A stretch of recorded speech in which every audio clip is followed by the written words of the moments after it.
Hello बच्चों, आज हम देखेंगे गुणनखंड का पार्ट 10। तो क्या है क्वेश्चन, tan स्क्वायर माइनस का सात एक्स माइनस का 3।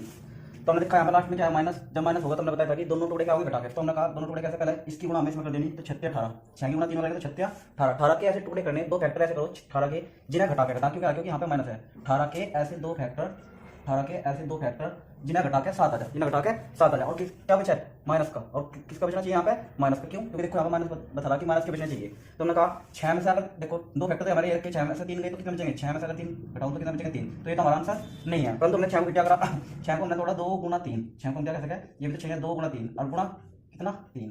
अच्छा, अब दो फैक्टर बनाने, तो हमने एक तो बना लिया 2 और एक बना लिया 3 क्या 9। अब गुणा करके देखो, तो गुणा करके तो आगे 18 और घटाओगे तो घटाओगे तो कितना बचेगा, 9 माइनस का 2 कितना 7।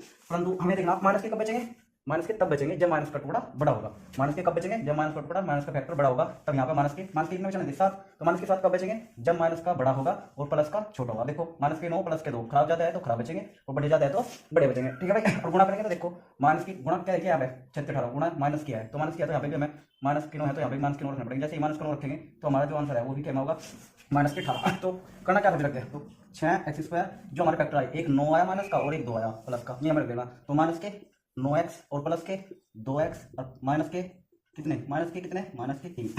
अब देखो इन दोनों में कॉमन क्या है, इन दोनों में कॉमन क्या है, तो देखो ये दोनों संख्या, इन दोनों संख्या में क्या कॉमन है, तो 3। क्यों, क्योंकि 3 के टेबल में 6 भी आता है, 3 के टेबल में 9 भी आता है। ठीक है ना। तो हम एक तो ले लिया 3 कॉमन, क्या ले लिया, एक तो ले लिया हमने 3 और एक ले लिया हमने x। तो जैसे हम 3x लेंगे, 3 से 6 को भाग दो कितना बचेगा, 3 2 6, एक x बाहर जा लिया तो कितना x बचेंगे, 1x। और 3 से फिर बीच में क्या आएगा माइनस, तो माइनस से 3 से 9 कटेंगे, 3 दिया 9, एक ही x था वो चला गया बाहर, तो यहाँ पे क्या बचेगा माइनस का 3। ठीक है ना। अब करना क्या था, जो कुछ पहले ब्रैकेट में वही दूसरे ब्रैकेट में रख दो, तो 2x माइनस का 3, जो कुछ पहले ब्रैकेट में वही दूसरे ब्रैकेट में। और फिर करना क्या था भाई, अब लास्ट वाली संख्या था, लास्ट वाली संख्या देखो कितनी बार कटेगी, 3 से 3 कितनी बार कटेगा, एक बार, 3 से 3 3 कम 3 एक बार कटेगा। फिर करना क्या था, जो कुछ चिन्ह यहाँ पे है तो प्लस है तो प्लस, फिर 3 से 3 एक बार कटा तो यहाँ पे कितना रख देंगे 1। हमारा आंसर आएगा 2x माइनस 3 और 3x प्लस 1।